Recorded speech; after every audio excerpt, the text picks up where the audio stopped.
Hi, I'm Sarah Doherty. I'm the coordinator of the LGBTQ plus Resource Center at Ferris State University. My pronouns are she, her, hers. And before I start my presentation, I just want to thank Brooke Moore for her flexibility and Danielle Gregory for supporting this session and my ability to participate in this conference extremely remotely. Thank you. And thank you for coming. I'm going to share my screen now.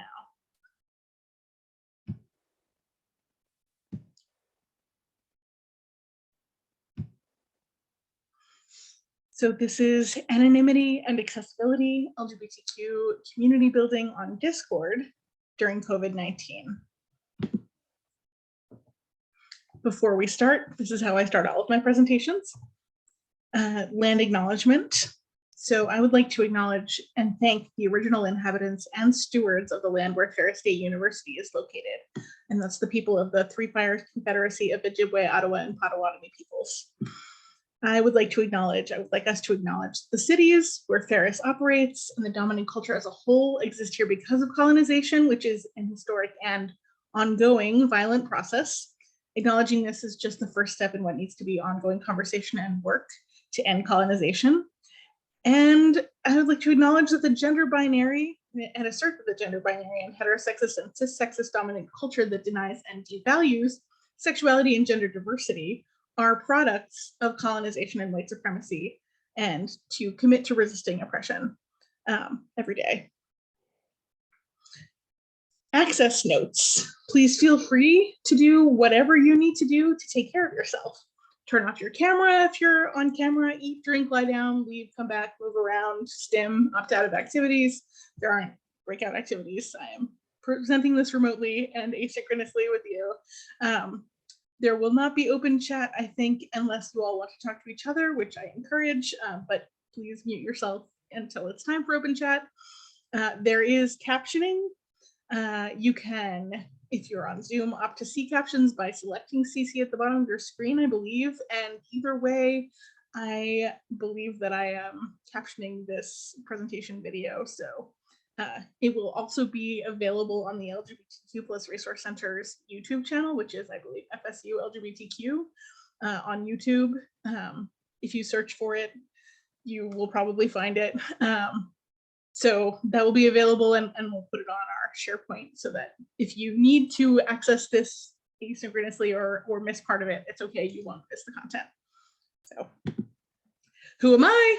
I said this, Sarah Doherty. I have an MSW from Portland State University. I'm the coordinator of the LGBTQ plus Resource Center at Ferris State University. And I'm also transitioning into the position of assistant director at Ohio University. I have worked in higher ed, LGBTQ issues at the Cornell University LGBT Resource Center, at Portland State University, University of Arkansas, Northeast Arkansas, Central New York, West Coast, East Coast.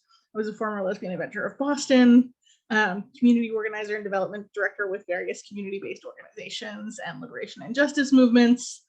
I'm a fat white crip dyke. You've probably seen me around, and I am happy to meet you, and I hope that you will connect after this. So just to give you a little bit of background, common understanding, some of the challenges facing LGBTQ plus students before and during the pandemic are relevant to this conversation. So LGBTQ students face harassment and violence before attending college. So that's an educational equity issue.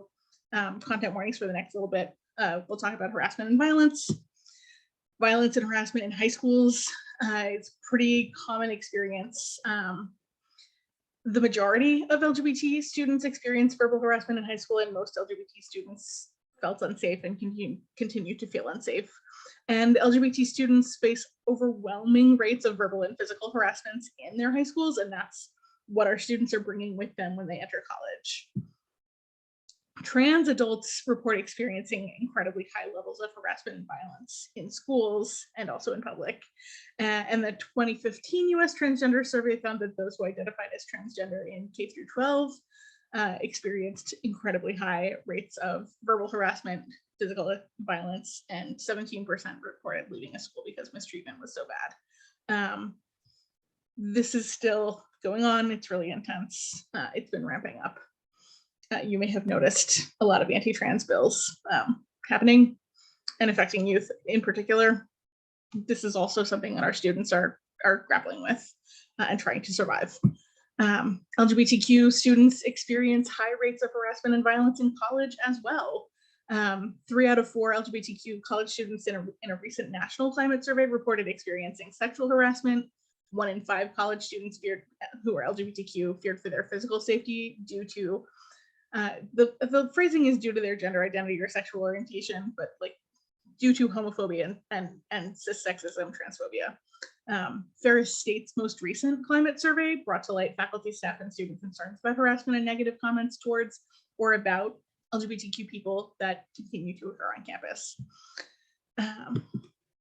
And you may have seen the 2015 Ferris diversity audit. So concerns about climate on campus in Big Rapids, on campus in Grand Rapids, a perception of there being kind of a hostile area in town in terms of sort of community climate, and difficulties with being queer or trans and belonging to the Ferris community. So many of the faculty, staff, and students disagreed that the campus and surrounding area were comfortable for LGBTQ or especially transgender people.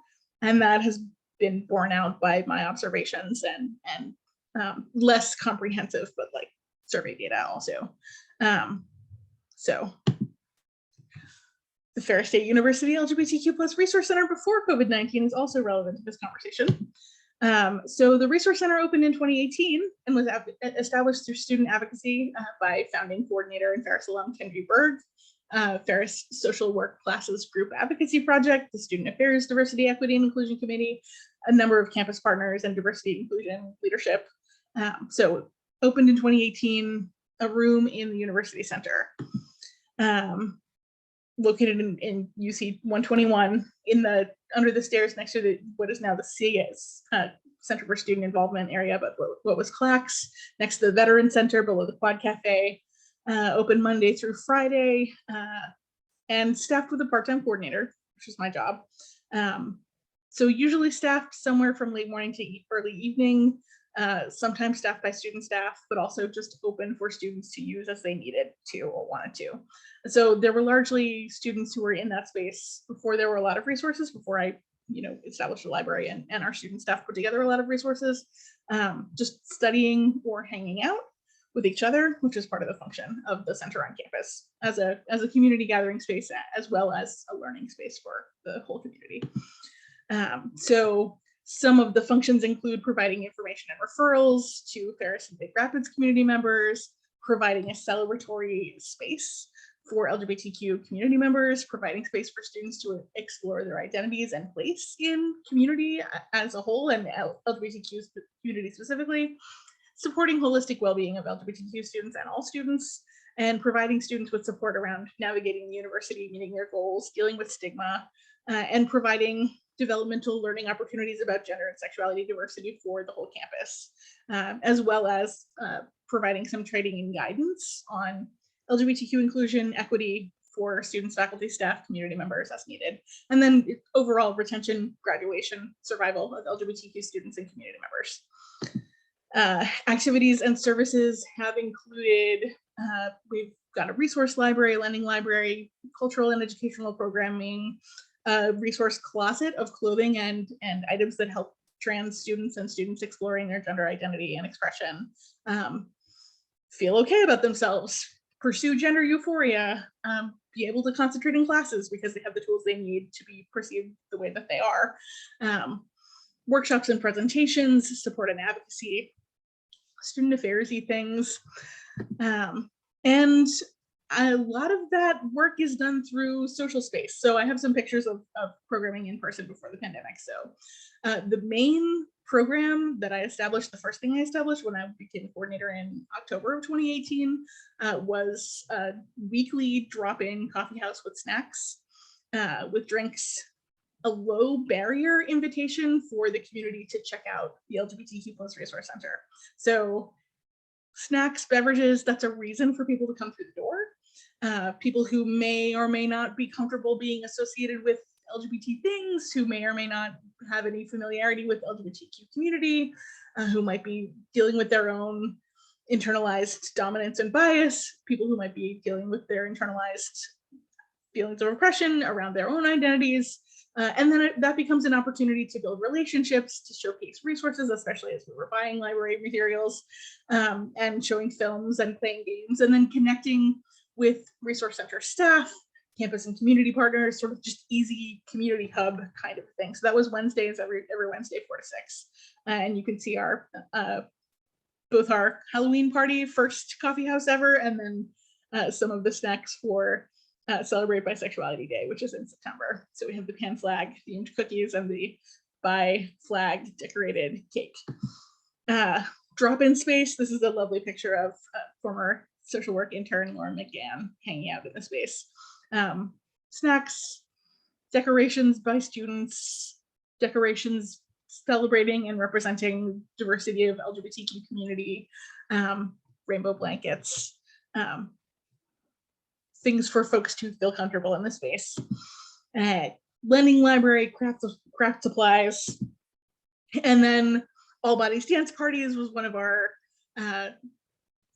programs where people could come together and just dance it out for half an hour once a month that one of our staffers, Janitza Sawyer, Ocasio Sawyer, I'm sorry, Janitza, led and as a staff volunteer to support everyone's well-being and joy. And so that involved a lot of feather boas and dancing around. So fostering queer joy is kind of the point of that, and lowering people's stress levels. So those were the kinds of things that were happening in the Research Center before the pandemic, in addition to all of the sort of student affairs and resource development work. So now we talk about challenges facing LGBTQ students during the pandemic and how they increased. So content warnings for depression, self-harm, suicide, violence, homophobia, transphobia, racism. Severe psychological distress is a major issue for LGBTQ communities, and LGBTQ students reported in national surveys higher levels of the clinical threshold of severe psychological distress than cisgender heterosexual students before the pandemic. The rates of severe psychological distress have more than doubled for LGBTQ students during COVID, and the rates of substance use and self-harm are also much higher. There was an increase in anti-transgender political and cultural rhetoric, leading to a rise in anti-transgender legislation. Texas just made it illegal for kids to be transgender, essentially, and made it illegal for adults to support them appropriately. Adults who are supporting transgender kids and living their truths and following the guidance of pediatricians and other doctors, that's illegal now. And also, increasingly, trans people have been murdered. So that continues to be a crisis facing the community, and especially trans women of color, but like anti-trans violence is on the rise, and has gotten worse in the last several years. Because the trans community is being used as a wedge issue, and also because of a strand of anti-trans feminism organizing that's been happening since the 70s, and that has also gotten worse and more violent. Family rejection and harassment contribute to self-harm and suicide. So LGBT youth who come from highly rejecting families are 8.4 times as likely to have attempted suicide as their peers who reported no or low levels of family rejection. And every incident of harassment or abuse increases the likelihood of self-harming behavior by 2.5 times on average. I have studies. I will send you the PowerPoint if you would like. Family rejection during COVID has gone up. Students living with family have been hearing more negative comments about LGBTQ people than before the pandemic, and it wasn't great before the pandemic. LGBTQ students are also feeling the pressure to lie to their families or hide their identities at higher rates than before, due to a lack of social support or access to safer spaces to be themselves, to explore their identities, and because of the risk of family rejection.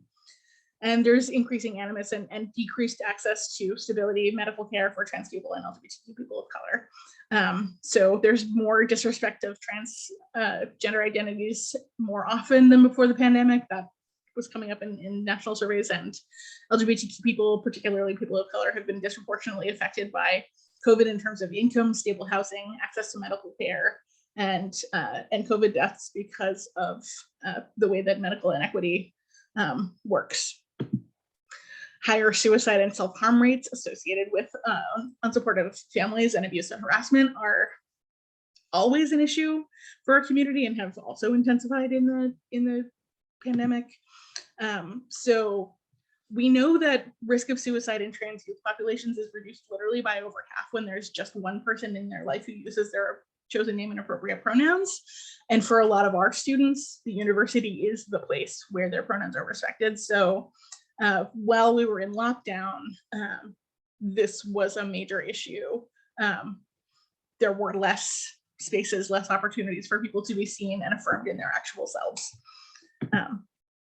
And Ferris students, our Ferris students report being unable or unwilling to disclose their trans identities in some cases or assert their names and pronouns both in classes and also in their families. So we know that this has been an issue on campus and it remained an issue even in our online classes and our hybrid classes. Inequitable and inconsistent access to internet and technology are also issues affecting the LGBTQ community and particularly LGBTQ people of color, first generation and poor and working class students, which is a lot of our students. And I can anecdotally say, I worked with a number of students who had financial barriers to access to technology that they needed, who had logistical barriers, even when there was technology available, like was there gas money for them to get to the place where they needed to pick it up? Did it actually work on their internet that was available where they lived? I had a student who was doing all of their work in the McDonald's parking lot because that's where the best internet was, but that got dangerous when it was cold. And there were privacy and safety concerns, which a lot of us have known about in the pandemic, domestic violence issues, privacy around LGBTQ issues, especially in unsafe and unsupportive home environments, but also when students were just not ready to disclose, they were just trying to access community support. That became higher stakes when there's more people around and they don't have privacy to do that. And also the presence of children and other family members, that just gets complicated for people. So community building in Discord is one of the ways that we try to address this. So what is Discord, you might ask? It's an online platform originally intended for online group gaming. You can organize into servers and channels within servers. It is not unlike, if you are old like me, old AOL chat rooms or news groups. There's an application that you can download to your computer that you can install on your phone, and you can also use it in a web browser. So there are text channels. You can participate by text and image sharing, GIFs also. In voice channels, there's a functionality of voice calls that support up to 25 participants, I believe, and more if you pay money. People can share their screens, they can do video calls and turn the video on themselves. And it's free, although users can pay for privileges like custom emojis, increased bandwidth on voice or video calls, and that can be important for gamers who are really serious about that, but for our uses, free was fine.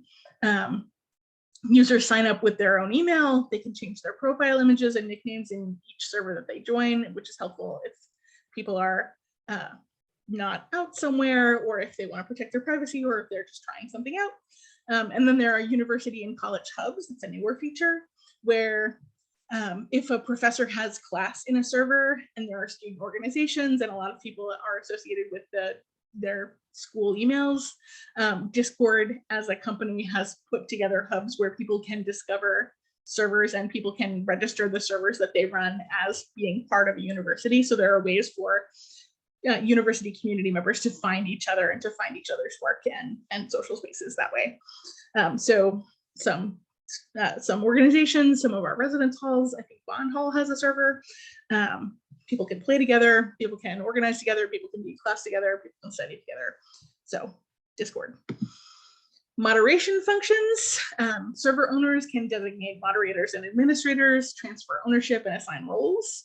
So roles can be assigned specific privileges and functionalities, or it can just be a role is displayed alongside a user's nickname and fundamental Discord account name in a particular server. So if you assign like a set of pronouns as a role, then that shows up. And so if people are concerned about respecting each other's pronouns, they can hover over somebody's username and find out what their pronouns are. And you can also assign multiple pronouns as multiple roles. So that it's helpful for our community, and it's helpful for trans justice in general. And also server moderators can pin posts, silence users temporarily, kick users who are not abiding by server rules out of a server, or ban users permanently. And we have operated as if the LGBTQ plus Resource Center servers are part of Ferris State University, because they are, and therefore they are subject to all of the policies and practices of Ferris State University, including our employee and student dignity and harassment policy, Title IX. And so periodically reminding folks that we're all subject to all of the policies and there will be no harassment. We haven't had any problems. That's always a fear with the LGBTQ community, but at this point, folks are engaging as respectfully as they do everywhere else. So that's helpful. There are also in Discord bots, which have been developed by independent developers and by Discord folks to do things like play music, interrupt foul language, however that is defined by the bot designer, allow a user who is a multiple system, or some folks might know that as having dissociative identity disorder, have one account but have multiple user icons depending on which of their alts is front facing, and can identify as all of themselves. And also play specific online games, support specific games. So there's a lot of, it's of the internet, there's a lot of things that are going on. The LGBTQ plus Resource Center set up our server initially through the labor and expertise of two students who were experienced moderators and users of Discord, who said, can we do this? Here's how it works. And they, so Alex Simpson, who's a student staffer and graduating senior, congratulations, and Dirk Portinger, who's a community member, student volunteer, set up the server with rules, a way for people to indicate their pronouns, specific bots to meet specific needs, channels for standing programs. So we have a channel just for Coffee House, channels for specific identities, which initially students didn't really use and have now been used more. So depending on student interest, channels for one-on-one and small groups that would not support more than a small handful of people for times when folks needed or wanted private conversations, or we've had some professors who've done office hours in this space. There's a channel for art, there's a channel for pets, a channel just for memes, and a channel for sensitive subjects for if folks are talking about things that might be triggering or things that might just be upsetting for LGBTQ people specifically. So our ongoing community programming, we were able to keep doing when the state of Michigan locked down. So the first program, the first week of the lockdown, was our regular drop-in coffee house. I wasn't able to offer snacks. We gave away all of the food that was in the Resource Center as soon as we knew that we were locking down before the actual lockdown was official. So students took home the snacks that we bought for the next month, which was a fine use of that resource. But we just had the same community gathering, and people dropped in to say hi to their friends, to meet people who were new, to listen to music. There were some bots that were playing YouTube music. There have now been a change in bots based on copyright claims, but like that sort of just relaxation, queer and trans joy, queer and trans culture making and experiencing, that's what we did. And we kept doing, and that has been running since I started this job, but also since the pandemic has happened, we haven't missed any weeks for Coffee House, except to do Zoom welcome receptions at the beginning of the year. And even then we had student staff in the Coffee House space in case anybody dropped by, and students drop by whether or not there are staff there. So when the university is closed and we can't be working, the students are using that space as they want to. And so we've had Coffee House every week for years at this point. Also games, and this was a program that came about because of student interest in terms of community building and professional interests coming together. So that started with students playing Dungeons and Dragons in the physical resource center, and then they requested regular gaming time, and that turned into online regular gaming time, and that has also been running this whole time. So we staff regular weekly drop-in hours on Fridays, Friday games.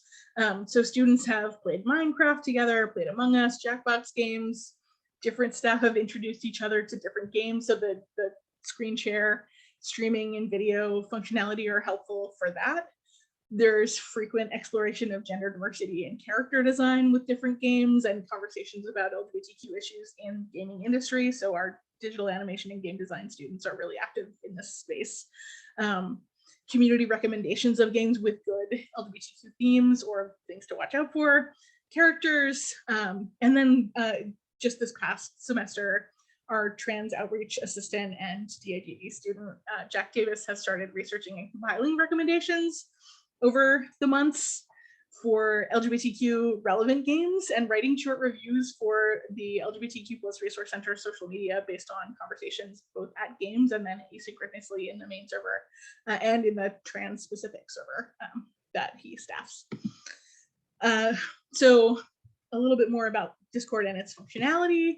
There are some advantages to the text channel that are specific to this platform. So students with unstable internet, inadequate technology, slow processing speeds, or just rural slow internet connections can usually see and write in the text channels, if nothing else, by using Discord on their phones. For students who have privacy concerns, sometimes reading and writing in a text channel will just look like regular texting to people who are around, and so that is safe and doable, although for some students it's not doable even then. For students, we've been finding that for students with gender dysphoria about their voices, just participating via text or listening to folks talk in group voice calls and then responding by writing has been a comfortable way for folks to connect to the community without having to deal with dysphoria or stress, even if dysphoria is not the thing, not stressing about being perceived as anything other than who they are because of the ways that gender is social, and sometimes people react badly and disrespectfully to trans people just being trans and being perceived as trans. And then students in voice calls have made a habit, it's become part of the culture of the server, of both being in voice calls and reading associated text chats and just responding in flexible ways by writing, by talking, all of the above. There are some advantages to the video optionalness of it all. So unlike classes, unlike some work situations, students can put themselves on their cameras if they choose to, but they don't have to. And being asked to be on camera has been a source of stress that students have brought up, whether that's about anxiety, about class stuff, about safety for the people around them, about having minors in the space with them, or about gender dysphoria or being perceived not the way that they are, or just like being visibly queer and having people react negatively. All of that is stressful. And all of those are things that people are always managing all the time when they're in public and when they're with other people. And Discord can be a break from that. So folks who are experiencing Zoom fatigue, whose experience of being expected to have a camera on the time and feeling surveilled, that's not their experience in the LGBTQ+ Resource Center Discord. So that is a lowered barrier to participation, lowered stress levels. And because of sort of the way that agency and choice in this environment and with our ethics around choice and agency, folks have had the option to show off their outfits, their haircuts, whatever queer fabulousness is going on for them, share their pride and their joy without that obligation or having to manage other people. So having multiple flexible ways to engage is really centering student agency and safety and has been effective.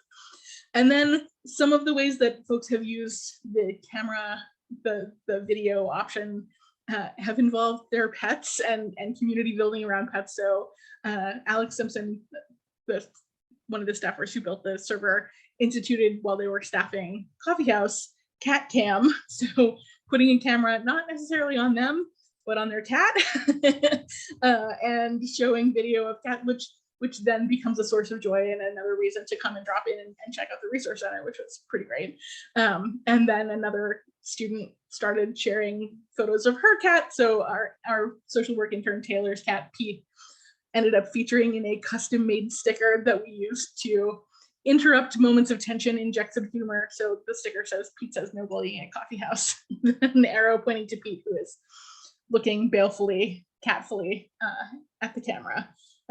So that is both a running joke and also a reminder for students to talk to each other respectfully. So useful, helpful, fun times. Accessibility and programming, major advantage here. So the LGBTQ plus Resource Center's programming literally tripled in the pandemic because my primary requested disability accommodation was not met beforehand. You may know that the coordinator job is currently structured as part-time job and is hourly. And before the pandemic, the requirements around getting documentation were not, I was not able to meet them because of the ways that health inequity also affect me as a queer person in a conservative state, managing fat phobia, ableism. So I wasn't able to get the documentation, so I was never able to actually work in ways that worked for me, which are like to do some hours at home and to work some flexibly and in spurts. And in the pandemic, I was able to work in ways that actually worked for me. And a lot of disabled people have reported this kind of experience in the pandemic. So working on Discord meant that I was doing more student engagement. I was more able to be present because I was in less pain. And my flexibility and ability to organize my schedule around when the students were around was also really helpful, which is just easier when it's online work as opposed to commute to a place, do things in a set number of hours and hope people come by. Even with all of our outreach efforts, sometimes that doesn't work. And so that was a real advantage in terms of like my ability to offer programming and engagement opportunities and keep community building flexible and relevant, and make it work for me. And students were able to keep working despite the lockdown from their homes and despite disparate internet and technology access because of all of the flexibilities of this platform. So Discord is widely recommended for use by people with ADHD and other executive function challenges because a user can have multiple servers and have one dedicated to specific subjects. So a lot of folks that I know who are neurodivergent or just struggle with organization will use Discord as an organizational tool in their academic work or their professional work. And our students are doing the same thing. They're using Discord as a platform to organize their classes, organize their readings, do their own independent research, keep track of threads of information. And since it's searchable, that makes that easier. And since it's all online, it's not on their computer, which may or may not be functional, but they can find things on their phone if they need to. So there's quite the exchange of information, of resources in ways that worked for a lot of the neurodivergent students that I work with who are in the LGBTQ community. And then some of the isolation of the pandemic was mitigated for students who were engaged with community this way through the work or the programming, and students who are in quarantine and students who are immune compromised. And like I, as an immune compromised person, and our faculty and staff have been able to participate in programming that's offered remotely, including through Discord. We've also used like Zoom and other social media things safely. So as a flexible tool, it really helped with disability community building in LGBTQ community spaces and led to some conversations about that in the LGBTQ community space, and was just like a really powerful, helpful tool for us and our needs. We did some affinity group servers. So this is an experiment. It kind of worked, kind of didn't work. Before the pandemic, the Resource Center had held some sporadic identity-based meetups based on sort of community interest and needs and my like trying things out. Remember the Resource Center opened in 2018. I came around in October 2018. So like a lot of what we've been trying has been experimental, which is another like, here's lessons learned, right? But we also supported and staffed some regular brunch and dinner gatherings specific to transgender community members, to queer and trans, Black and Indigenous students and students of color. Our BSW intern who was in the Landy picture earlier, Lauren McGann, had held one meeting of bisexual, pansexual, fluid, biromantic, panromantic affinity group, which she called Love Like Love, that she started for her internship. So there had been one meeting and then we locked down. So that has mostly been taking place over Discord. And then we instituted a couple of new affinity groups and made them into regular bi-weekly structures. So we have standing staffed Resource Center affinity groups, which are retention measures, which are community building platforms and community I should have said this earlier, community is a protective factor to help students manage stigma and oppression and to mitigate some of the effects of stigma on their mental health and physical health and well-being, and ability to be in school and do what they need to do while they're here. So we have Ferris's ACEs, an asexual and aromantic spectrum group, and for folks who are questioning if that is them, we have Love Like Love, the bi, pan, and fluid group. We have Cutie BIPOC Real Talk, queer and trans, Black and Indigenous people and people of color, that was named by Malik Kingsby. So there was a server for that. And Transtastic is the trans, non-binary, two-spirit, and gender questioning group. And there's a private server for that too. You can sort of see the icons that show up since I, as the professional staffer, and in, although not necessarily participating in each one. But so yes, we have these specific spaces. So we tried some things. Some lessons learned for some communities. This, you could probably guess this, right? For some communities, private servers are helpful, feel safer, facilitate participation, community building, relationship building. For some communities, the separation from the sort of main mishmash of the LGBTQ plus resource center main server means less participation, or it's less useful overall, or just less used overall. So the Ferris's ACEs server never really drew much participation. We had some meetups, we'd had interest, we'd had community energy behind an asexual and aromantic community building. But for whatever reason, the private server was like a step too far for folks. So Justice Kobish, who's also about to graduate, also congratulations, Justice, has used that server to compile asexuality and aromanticism resources, but then decided with the folks who were going to that group to move the group meetings, which are every other Tuesday, into the main LGBTQ plus resource center server, into its own voice and text channel. So we have a drop-down area for that. So attendance is sort of lower, but steady, pretty steady. Love Like Love, bi, pan, and fluid folks are the folks who make up the majority of all LGBTQ people in the world, and in the US and at Ferris. So there is some regular participation and some sort of obvious, like, clearly there will be folks who are here, and also like bi erasure, monosexism, biphobia also affect sort of how folks sometimes interact with LGBTQ sort of larger communities. So that group, since it was started as an initiative by our student intern and with student energy behind it, decided to center bisexuality and bisexual community in the LGBTQ community specifically. So Love Like Love has always met in the main server and has always been really visible in the main server, and has attracted, bi, pan, and fluid and questioning students. So that's been useful. And also because Alex and Dirk set up the server to have channels for people to discuss specific identities, we're seeing that the bi, pan, and fluid text channel also sees a lot of conversation, both with people who identify with that and also with people who are learning about that identity. So like that's kind of a hot spot. We tried to use the Cutie BIPOC server. Historically at Ferris so far, Cutie BIPOC Real Talk had consistently been most successful with one-on-one outreach, with students talking to each other. And the Resource Center supports and pays student staffers who specifically do LGBTQ student of color outreach work as a retention, community building, relationship building measure. So Malik Kingsby was the first person to have that job, and he would text or Snapchat students and invite them to, when we were doing dinners or brunches, to that, when we were doing film screenings in the Resource Center, to those. Sometimes people would come, sometimes people wouldn't, but like that was the most effective way to do that, is the one-on-one outreach. And when we moved online, he was also doing that work to invite people to conversations in that server, and it saw some activity, as well as to movie screenings in some private spaces, in some Resource Center main server spaces, and then to guest events.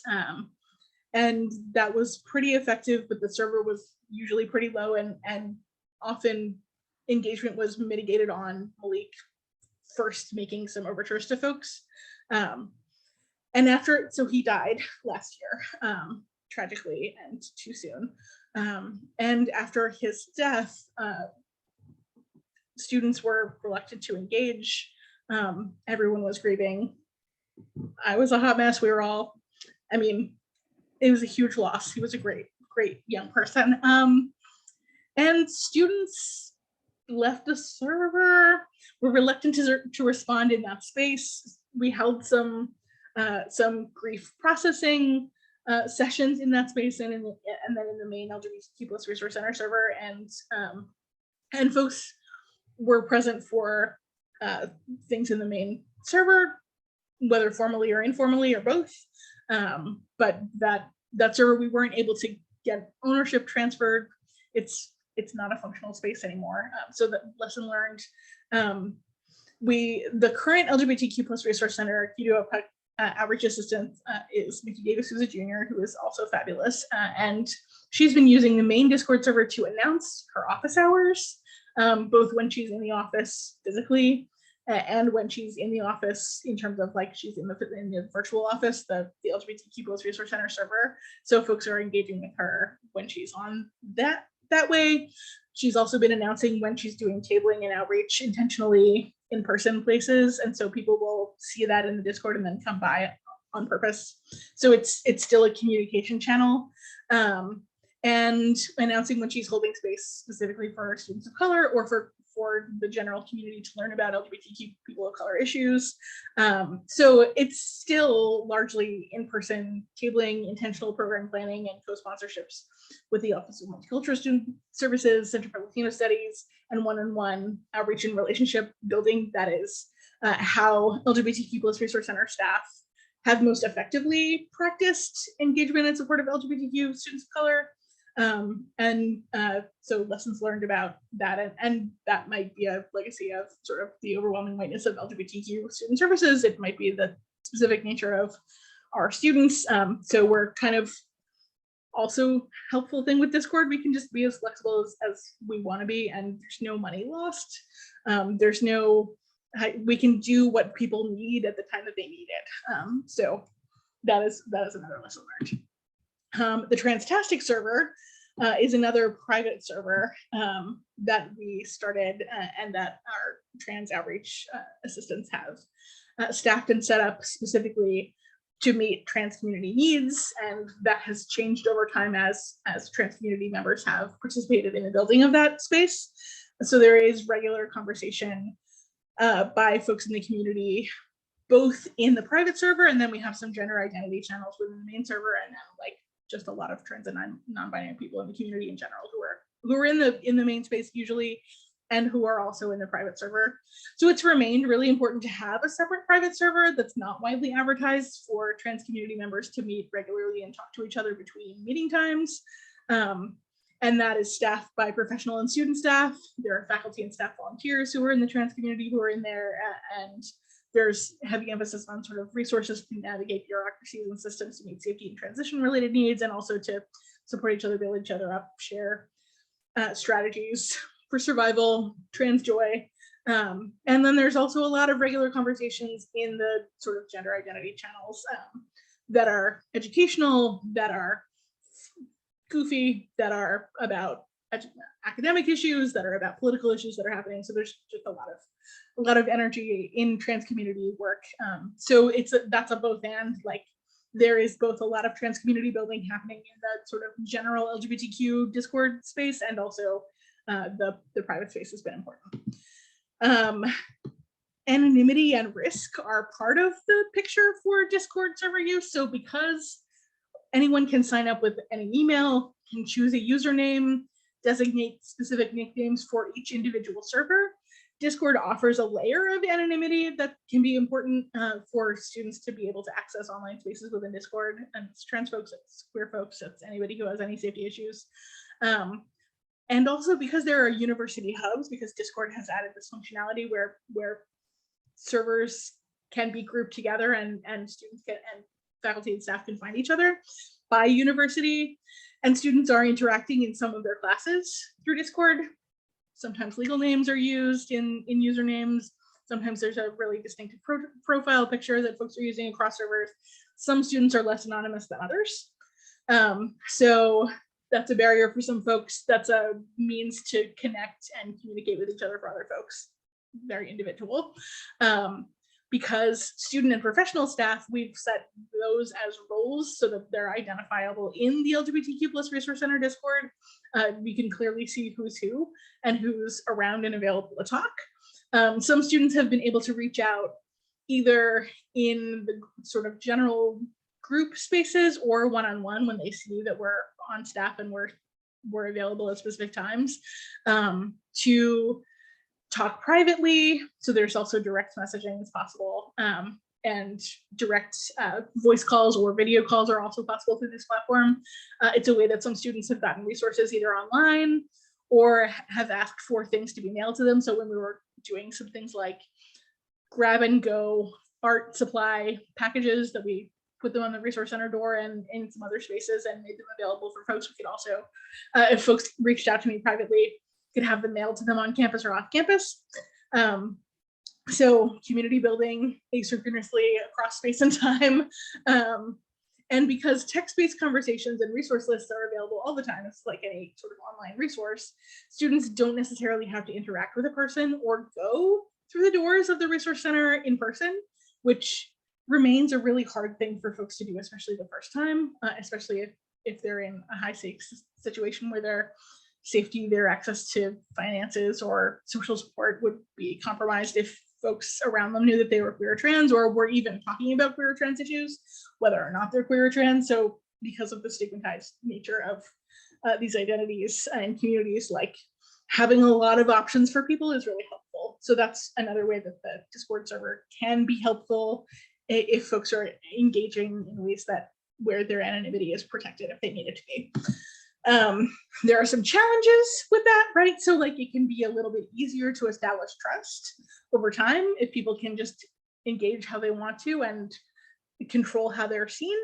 It's also harder sometimes to provide direct support or connect students to specific names, to specific resources if I don't know their name or their college. Although because of the ability to direct message people or to ping them in a chat space, I can also just take some extra steps, and so can my other student staff, to try to reach out individually. So that's always part of the work, right? Some students and many in the faculty and staff find the interface challenging, or even if it's not that challenging to learn or use, just the thought of adding another thing to do in the pandemic on the internet when everybody's already so exhausted is too overwhelming. And so some folks have opted, some folks who have been willing to come to online things, who are around in the community, who people kind of know, who are on campus or who are on KCAD campus, they're maybe not going to be in the Discord server based on their own personal choices about that. Although we've had some faculty and staff members who have been like, I will learn this, I will come to this is important, I will show up to your online programming. So I will call out the Dean of Students and Associate Dean of Students as exemplars, also some of our partners in OMSS, also political engagement project folks, and some of our faculty members are just there already. So we've had a mix of folks, although maybe a different mix than we would have had in the LGBTQ plus Resource Center if we had never gone online. And then there are some challenges with conflict between students, which are similar to those that happen on any kind of social media platform. Difficulty with reading tone, difficulty with repairing relationships if the folks are not able to spend a lot of meaningful time together or get to know each other as people. Although the voice channel of it all, the video channel of it all does mean that there are some relationships that start online that may or may not happen also in person, but folks have some close relationships. And so I will also note that I have met a few students only online, and then when we started having some hybrid events or some outdoor in-person events, those students, because of the strength of the relationship that we built online, I got to meet them in person, and that was really great, and they got to meet each other. So helpful, that's exactly what we were hoping for. And then some of the sort of casual drop-in traffic that the Resource Center sees, some of those folks are coming into the online space also, some of them aren't. Some of those folks who would be happy to see anybody or get support if it's not like I'm looking for support, but are just like sort of in community and looking for community or looking for a friendly face in the university center. They may or may not take the extra steps to go to an online platform. If folks are already there, great. And that's part of why we chose Discord as a place to do online programming and community building work, because enough of the students that I had worked with were already there and said, this is good, we will see people. But if that weren't the case, different story, right? This would be less effective. And there are certainly some students who are not on Discord who I am trying to reach out to by email, text, waving hello as we're in the building together, but like things have changed in the pandemic with this. That said, like this platform has given some flexibility to respond to urgent events in both ad hoc ways and planned community get-together ways. So there were some really powerful partnerships, intentional programming with a political engagement project to host some community conversations during the 2020 election season. There were some partnerships, as I said, with the Personal Counseling Center to offer some formal processing space for the LGBTQ community following Malik Kingsley's death. And then also what ended up happening more was informal processing and gathering for folks to get together and remember him and come together and support each other. We've also seen things like spontaneous study sessions as people are expressing their stress to each other at 2 a.m. Then all of a sudden people are working together and encouraging each other to go to bed. Like, we love to see students encouraging each other to both study and then also sleep. And then students have used the space to find company if they're facing isolation, loneliness, to help each other in times of personal crisis or just like daily. I mean, humans are social creatures, right? So online co-working and then coordinating for in-person get-togethers. This is like any sort of community hub. It's been useful in those ways. And then we've been able, as things have been changing COVID-wise, to do some hybrid programming and some flexible work. So in 2021-22, we've held both outdoor programming, bought some big tents to do outdoor programming, rain or shine, with Discord programming simultaneously, and then like low contact, low volume, drop-in programs and in-person simultaneous with programming and staffing. So like we've had students who will come to the outdoor events, or as we're doing sort of trying to keep numbers low in the small space of the resource center, but like we're doing coffee house in the lobby with grab and go snacks. Like, please don't take off your mask and eat this right now while numbers are high. But like, please do take the snack and say hello and leave your mask on, and then maybe connect also online. And so we've had students who are engaging in both ways. We also, at one point, were assuming that folks would choose to go to online things and not use the online server, but like we had a blustery, rainy day and we had nobody come to the in-person outdoor intent. Like, we had hot drinks and everything, but the students were like, nope, not leaving my room. So they got together in the Discord server. So we've been staffing in-person events and online events simultaneously. And this has also helped with our connections with KCAD students, with statewide students, with folks who are working remotely. And then we've had students who have had mental health disabilities, neurodivergent students, students who are actively dealing with COVID infection or isolating and waiting on test results, who were able to still participate in community and even just say like, hi, I'm in bed, I have a headache, I feel terrible, I'm sick, but I'm still here, and connect that way. And then like, I'm immune compromised, some of our student staff and some of our community members are immune compromised. We've all been able to rest as needed, but also show up accessibly, both to staff and participate in the online space. So that has been helpful. And then there's a staff Discord that after the sort of main community space was, we set that up. I was like, okay, I understand this. And I set up a Discord specifically for professional and student staff. So professional staff is me, and student staff is most of everybody else. And then also some professional campus partners have used that space for specific projects and event planning. But so yeah, we have a student staffing coordinator. We've historically struggled to work together as a team. Often folks have been working really different schedules and going through me and maybe not ever meeting each other. So there are some people who are like, oh, is that what you look like? Is that who that is? You're my coworker, cool. And making a server where everybody's working together, even if asynchronously, has helped with staff cohesion, ability to work flexibly and work together in kind of new and innovative ways. And seeing students spontaneously tap each other for help with projects, which is really great. The Discord-based staff work makes coordinating projects over time easier because you can search for things. It's harder to drop even if we all forget the details because we're all exhausted in the pandemic, like can kind of find what you need. And then we have specific channels for specific projects that are searchable. We can store some files or say, this file lives in our Teams, this file lives in this SharePoint, and point people to go to whatever they need to do to finish their projects. And then the voice channel capability, both with one-on-one meetings, has been helpful. And then in the staff server, we've been able to have a few sort of mass staff get together, making ad hoc meetings and planned meetings more doable, especially as we were working with a staff that had really different access to community resources, to internet, to functional computer equipment. And that remains a challenge with our sort of rural working class student population. So this is helpful for that. Less internet bandwidth necessary for some of this work, and also fewer, at least in my experience, fewer computer crashes than Zoom or Teams have caused.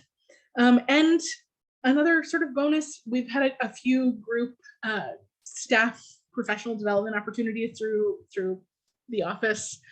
So my student staff have been able to, for example, go to the Creating Change online conference and then process that together as a group, even when they were going to different workshops, and then come up with projects and programming together, which is also pretty great. Asynchronous student-led community building and relationship building, balance with the professional community support. That's kind of the name of the game of all of this. And so the combination of students being able to help each other when they're around and able to ask for help when they're around and need it and want it, or even just want to be seen and celebrated for who they are, that's really great. And really, really useful and helpful. And then having some regular predictable staffing by professional and student staff. And especially in this last year, we've been announcing in the main server, hi, this is my name, this is my job, and these are the hours I'm in the office today. That's just been a sort of a touchstone this year, and that's also been helpful for students and student staff engagement, allowing for student schedules and needs, spontaneous community needs coming up, and then friendships develop, which is kind of the point in terms of like understanding community building as a protective factor and as something inherently like good for people. Supporting their well-being at college. This has been a great tool for that. Thank you for your time and attention. Thank you for listening to me. Thank you for your patience with this format. If you would like more information or support, please feel free to contact the LGBTQ+ Resource Center. You can still reach me at Sarah Doherty at ferris.edu. I'm also at Ohio Doherty at ohio.edu if anybody wants to talk about this later when after the semester. Office number 231-591-2658. I'm also on Discord at Warm Fuzzy Dyke, #7463. And you can see the instructions that Dirk Cortinga wrote up on how to join our Discord server, and the whole community is welcome. It's our virtual space, as long as you're following the Ferris policies. bit.ly/FSU LGBTQ Discord. Thank you so much. And I hope you all have an excellent Hatch Ed.